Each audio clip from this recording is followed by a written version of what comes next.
Sutra, who expounded the proper Dharma, good at its beginning, good in its middle, and good at its end.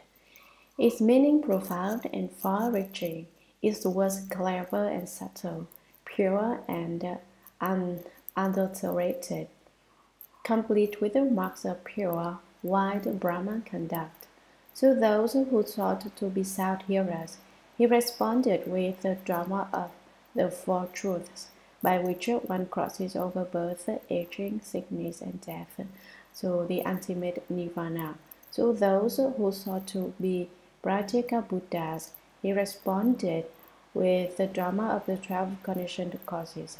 For the sake of the Bodhisattvas, he responded with the 6 paramitas, causing them to attain Anuttara Samyak Sambuddhi and realize the wisdom of all modes. Commentary. What is meant by expounded?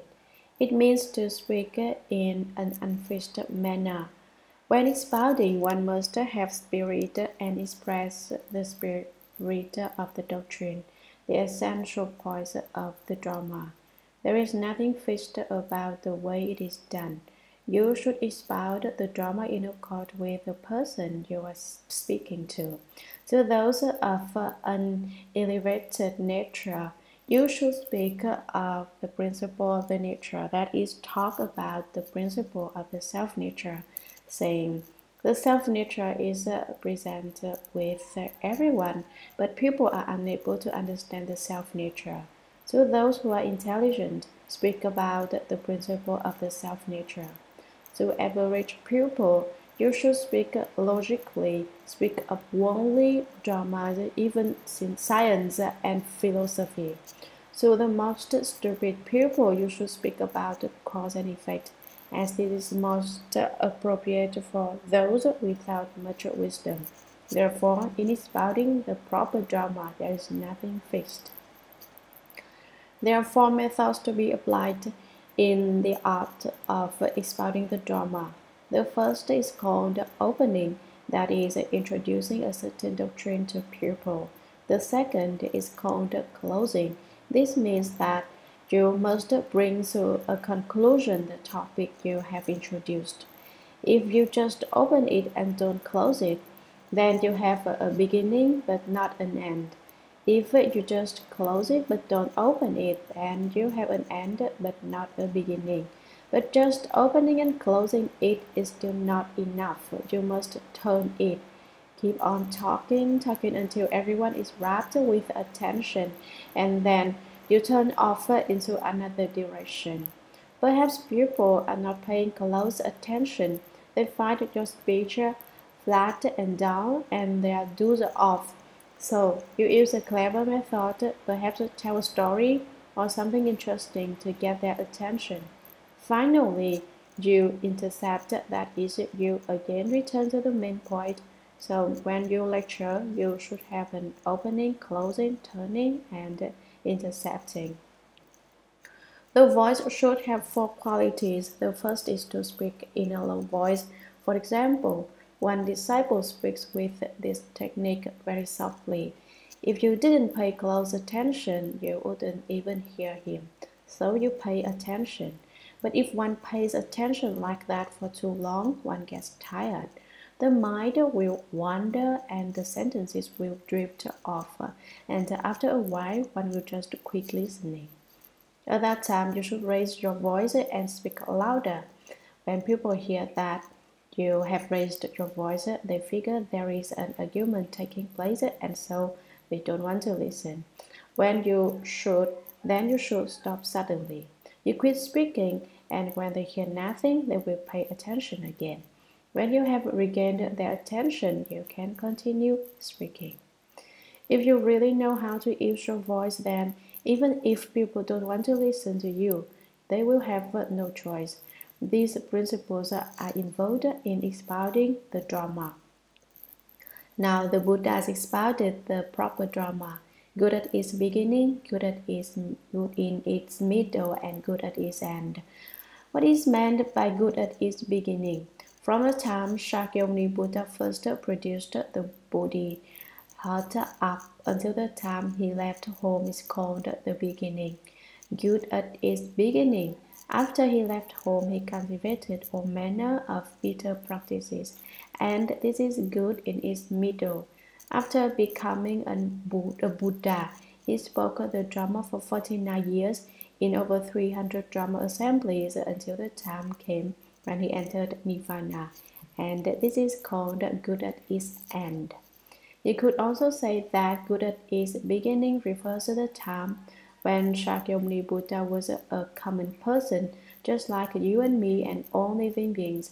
He brought forth the Buddha heart, sought the way to the realization of Buddhahood, left the home life, cultivated and practiced the Buddha Dharma. This is called good in its middle. After studying and practicing the Buddha Dharma, he walked the path of a bodhisattva, benefiting living beings, giving up his own body, heart, and life, his head, eyes, brains, and marrow, his kingdom, cities, wives, and children, in order to benefit living beings. The three great Asamkhya aeons during which he practiced the Bodhisattva way could be considered as good in his middle. When, in this present life, he became enlightened and realized Buddhahood, that is good at its end. You could also say that the first Asamkhya aeon of cultivation of merit and virtue is good at its beginning. The second Asamkhya aeon of cultivation of merit and virtue is good at its middle. In the third Asamkhya aeon of cultivation of merit and virtue is good at its end. So, good at its beginning, good in its middle, and good at its end, no matter how you explain it, it's okay. Its meaning profound and far-reaching. In expounding the proper Dharma, good at its beginning, good in its middle, and good at its end, all that took place can be related to the rules and choices. What is meant by root? The root door refers to the Buddha as he first put forth the resolve. What is meant by choices? The choices are the various modes of practice which he appeared to undertake, the Dharma doors which he cultivated. His experience was extremely profound and far-reaching. The Buddha, as he expounded the proper Dharma, speaking of the past, present, and future, used words which were clever and subtle. When the Buddha spoke the Dharma, his expression was ingenious. Clever means that the Dharma he spoke was exactly appropriate for those who were being taught. Subtle means that it expressed in a subtle, wonderful, inconceivable state. Pure and unadulterated. The Dharma he spoke was pure, singular. No other Dharma doors were mixed in with it. What Dharma was it? I will tell you. It was the sudden Dharma, the perfect sudden Dharma, complete with the marks of pure, white Brahman conduct. Complete means that there is neither too little nor too much. Pure means clever and pure. White refers to bright light. What are sound hearers? You've been listening to sutras for so long. Do you know what they are? They are on one of the two vehicles, the sound hearers and the Pratyeka Buddhas. The sound hearers become enlightened through the cultivation of the Four Truths. They hear the Buddha sound and awaken to the way, and so they are called sound hearers. They are of the small vehicle. The small vehicle is the beginning level of study of the Buddha Dharma, also called the storehouse teaching.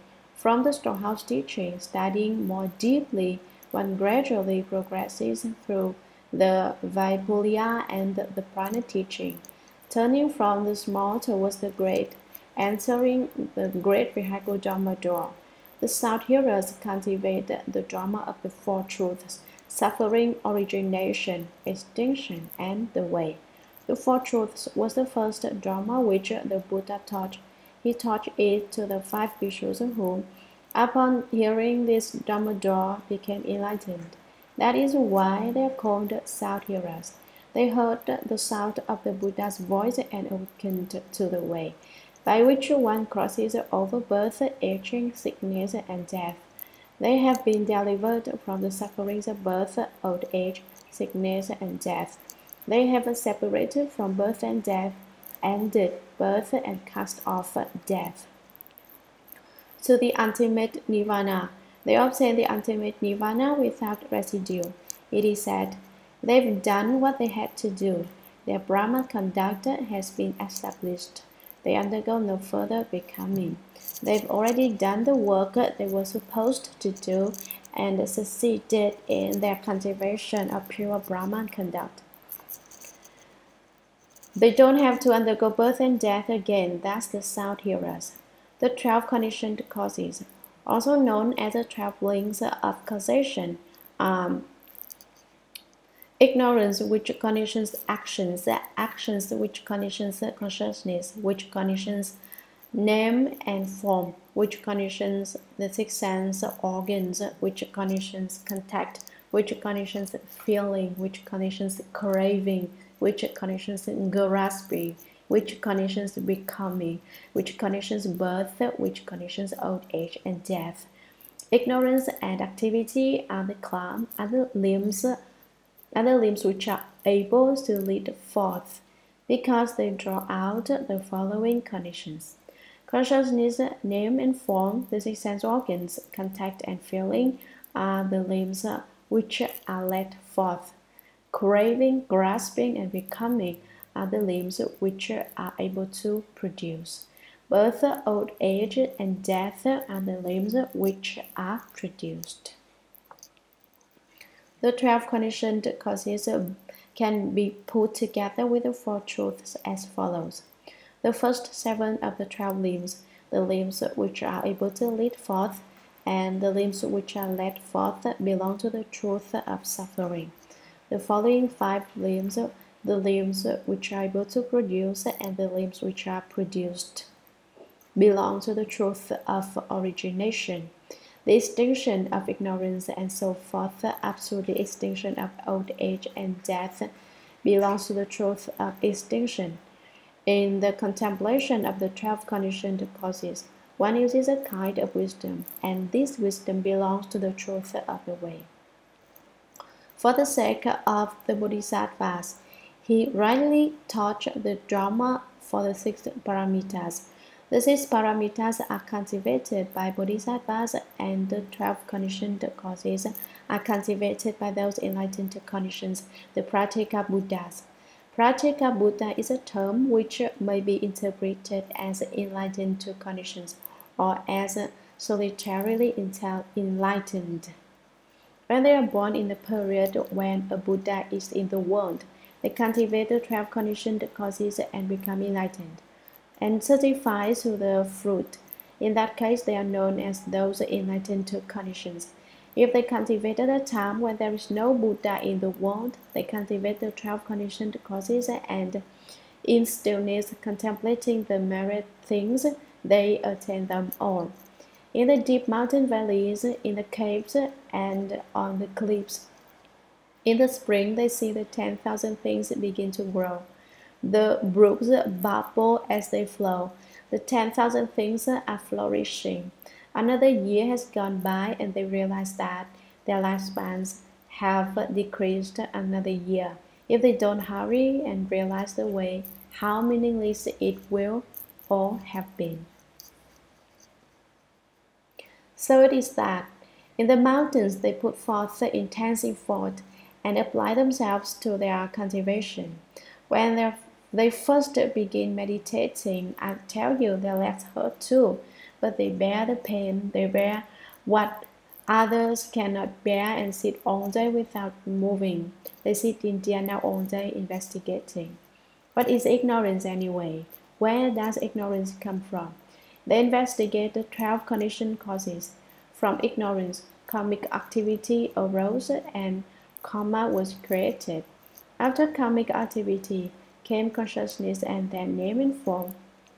After name and form came the 6 sense organs. After the 6 sense organs came contact and then feeling.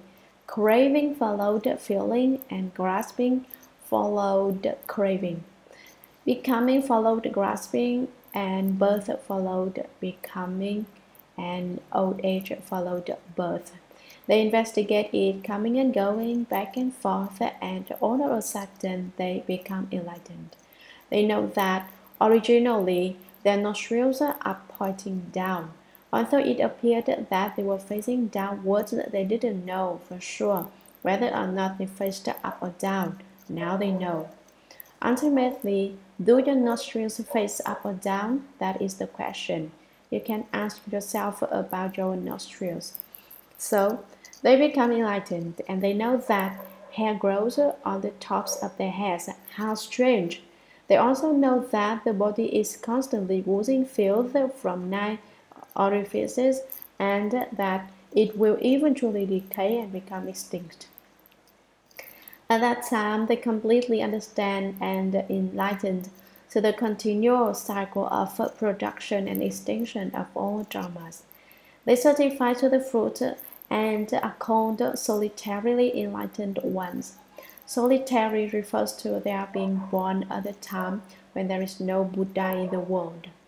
Bodhisattvas practice the Bodhisattva way. They benefit themselves and benefit others. They renounce themselves for the sake of other people.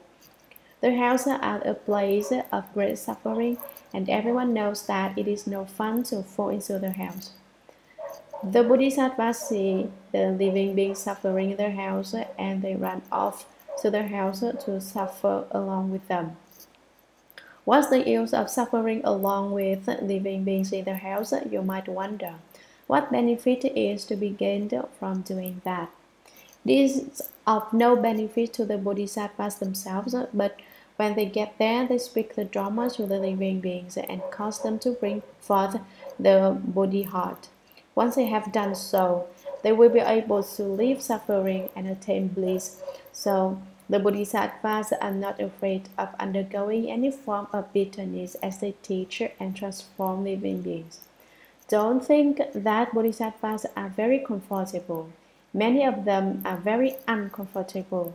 They are incredibly busy all day long, traveling to the north, east, south, and west, to the 4 points in between, and up and down, to rescue living beings. Why? Because they wish to practice the 6 paramitas and the 10,000 conducts.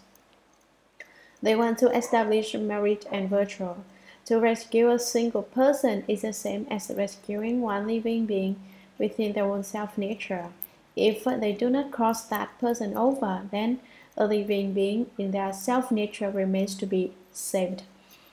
So the Bodhisattvas practice giving, morality, patience, vigor, dhyana, samadhi, and prana. The Bodhisattvas who are missing even one of the 6 paramitas are not yet perfect. They must practice all 6. Sometimes they may try to give things away, but people won't take them. They may even try to give some money only to hear, "You've got too much money. You're trying to give it to me, but I don't want it either." This happens all the time. It's not easy to practice the Bodhisattva way. The Bodhisattvas cultivate the 6 paramitas, the 6 methods of making it to the other shore, causing them to attain Anuttara Samyak Sambodhi, realize the wisdom of all modes. They cause them to attain the utmost proper, equal, and right enlightenment, to realize the Buddha fruit, and to accomplish the wisdom of all modes. There are 3 types of wisdom. 1. All wisdom, which belongs to the truth of emptiness. 2. Wisdom in the way, which belong to the truth of the forms. These first 2 fall into the 2 extremes of emptiness and existence. 3. The wisdom of all modes, which belongs to the truth of the middle way. The first 2 wisdoms are one-sided. The third is the final meaning of the middle way, which does not fall into the extreme of emptiness or into the extreme of existence. Realization means that they certify to the attainment of this wisdom. They certify to the fruit of Buddhahood. The three truths are the three wisdoms interpenetrate. Now, in speaking of the wisdom of all modes, the other two wisdoms are also included. Sutra.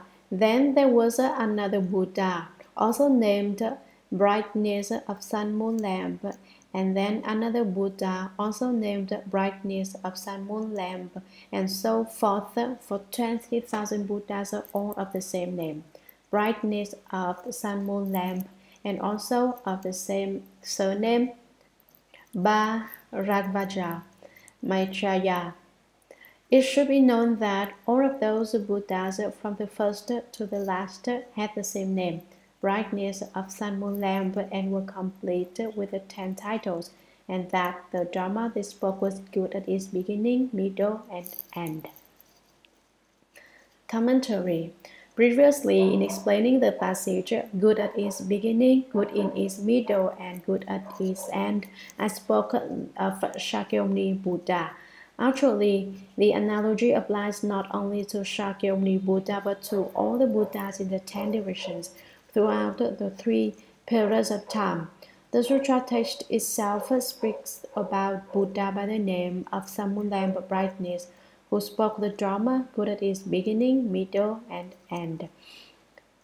Then there was another Buddha, that is, after previously mentioned Buddha named Brightness of Sun Moon Lamp.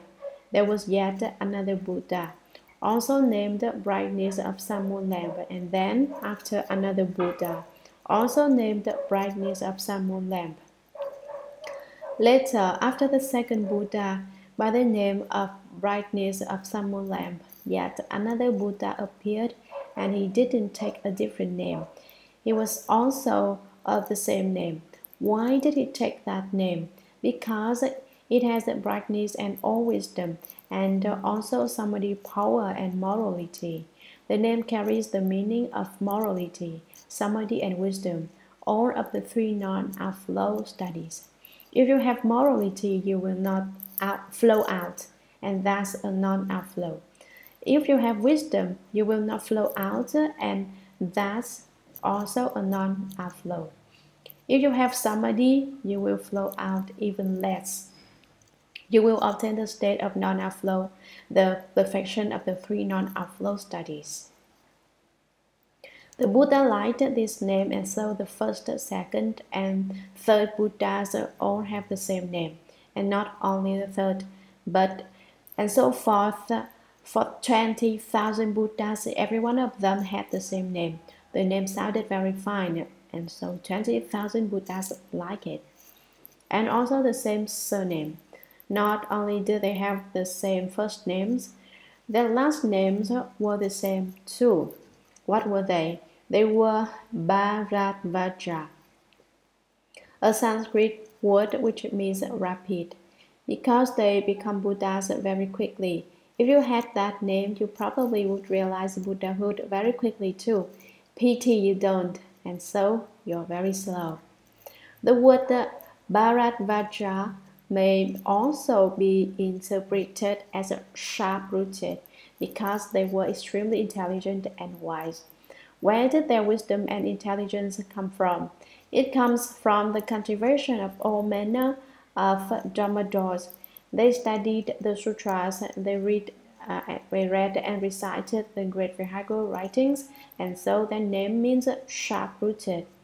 It may also be said to mean full speech. Their speech was perfect. They expressed the doctrines in their entirety. What they said was all in accord with the Buddha Dharma. Those are the 3 meanings of Bharadvaja. Maitreya, it should be known, Manjushri Bodhisattva says, Maitreya Bodhisattva. Bodhisattva invincible. You ought to know that all of those Buddhas, from the first to the last, had the same name, Brightness of Sun Moon Lamp, and were complete with the 10 titles. The name Brightness of Sun Moon Lamp is a specific name. The 10 titles are common to all the Buddhas of the 10 directions. and that the Dharma they spoke was good at its beginning, middle, and end. Right up to the last of the Buddhas, they all spoke Dharma which was good at its beginning, good at its middle, and good at its end. When they first brought forth the Bodhi heart and began to cultivate, it was good. In the middle, while they were cultivating, it was good, and at the very end, when they became Buddha, it was also good.